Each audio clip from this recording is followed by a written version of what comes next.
also wanted bhakti vaibhava for the brahmanas, bhakti vaibhava.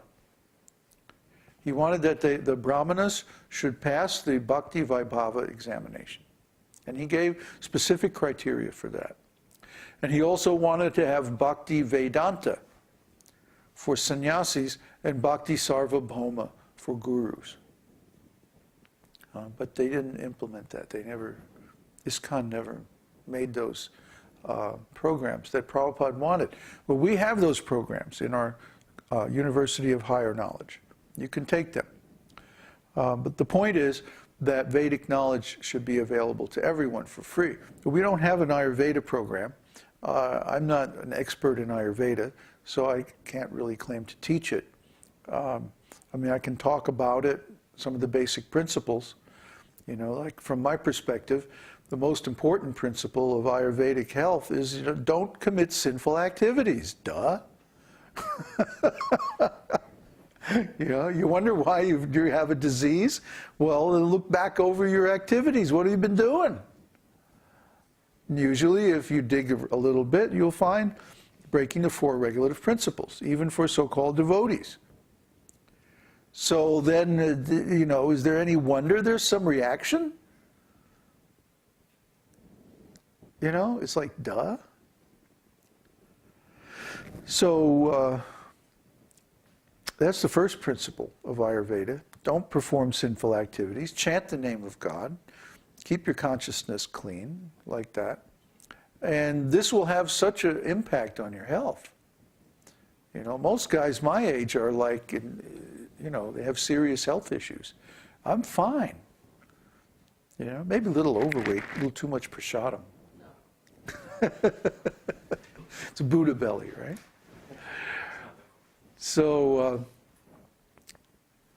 we can understand from this that if you actually follow these principles, then, you know, Krishna gives you results. It gives you nice results. If you chant Viṣṇusahasranāma, Viṣṇusahasranāma specifically states that if you chant it and you have a disease, you will overcome that disease. You will be healed. You see? Rogarto muchite rogad, bandho muchite bandhanat. Right there in the Phalashruti section. Where is that? Rogarto muchite rogad, bandho muchite bandhanat, bhayan muchite bhitastu muchetapana apada. One who is sick will become free from his disease, and one who is in prison or some other bondage will become free. See, and also up here, bhavatya rogi dyutiman balarupa gunanvitaha.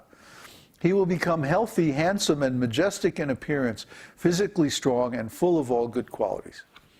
And these are just from chanting the names of Lord Vishnu. What about chanting the names of Radha Krishna? What do you get from that? Ecstatic transcendental love. That'll cure any disease. When you're in love, you don't care what's going on. You're in bliss all the time.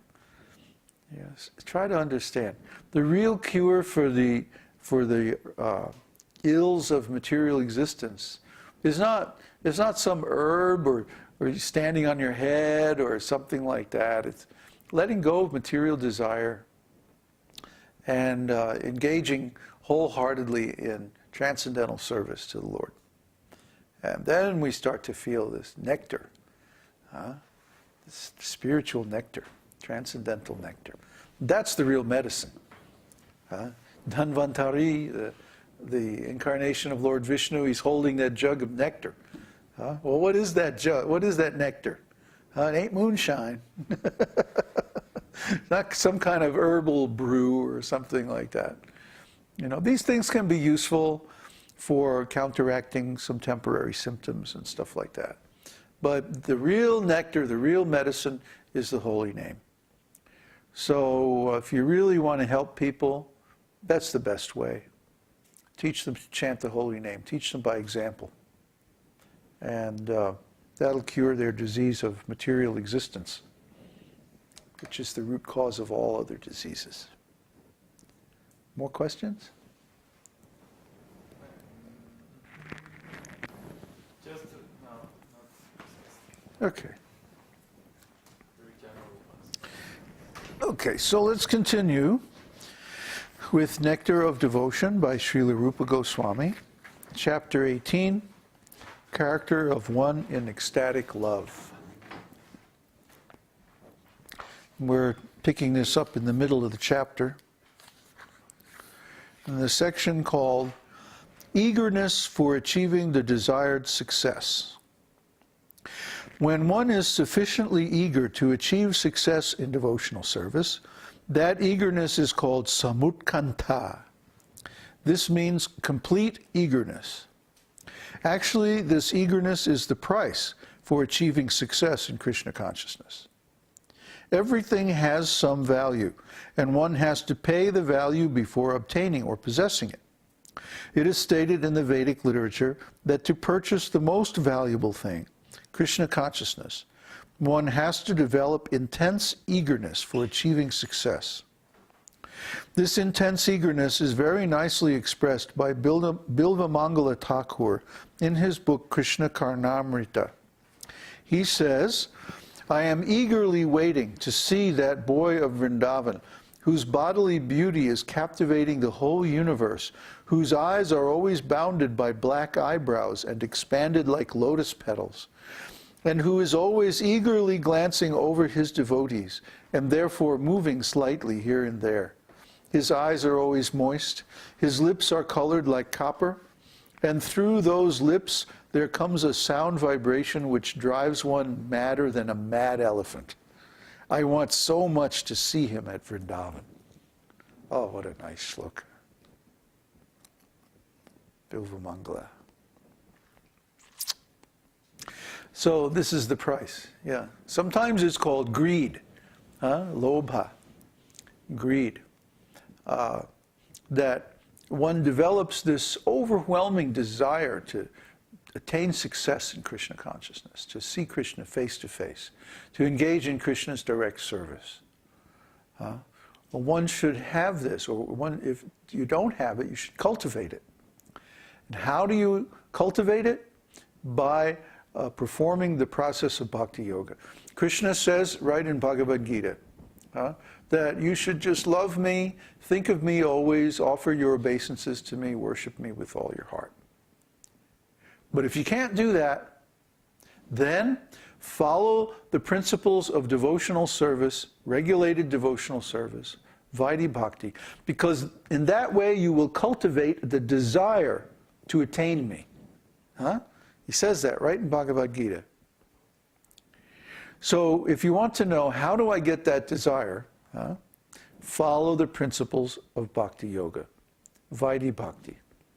Beginning with 4 regulative principles: no meat eating, no illicit sex, no intoxication, no gambling, and chant the holy name of the Lord regularly, every day. Like we're doing here. If you come online and hang out with us every day, then we'll chant every day together. And in this way you'll get the association that leads to this desire that, oh, just look at those devotees. They're having such a great time. They're so happy. They're up on their little mountaintop there in Chile, chanting the holy name, eating prasadam, getting fat and happy. You know, I want to do that too. Yeah, you can do that too. The next section is attachment to chanting the holy names of the Lord. In the same Caitanya-caritāmṛta, there is another statement about the chanting of Radharani. It is said by one of the associates of Radharani, "O Lord Govinda, the girl who is the daughter of King Vrishabhanu is now shedding tears, and she is anxiously chanting your holy name, Krishna, Krishna."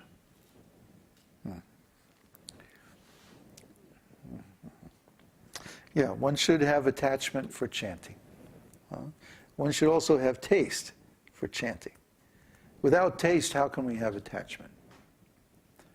See, it's not possible to have taste or attachment by some mechanical means.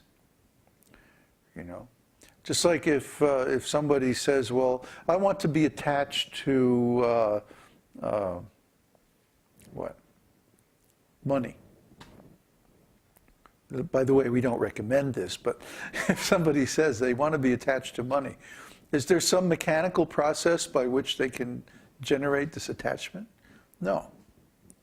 No. They have to have a desire for it. They have to think that it's a good thing. They have to see how useful it is and have a whole bunch of things that they want to use it for, and so on and so forth. And then automatically that attachment will bloom within their heart. Well, that's not a very good attachment. But if you want to have attachment for Krishna, for Krishna's holy name, which is the same thing, then you have to cultivate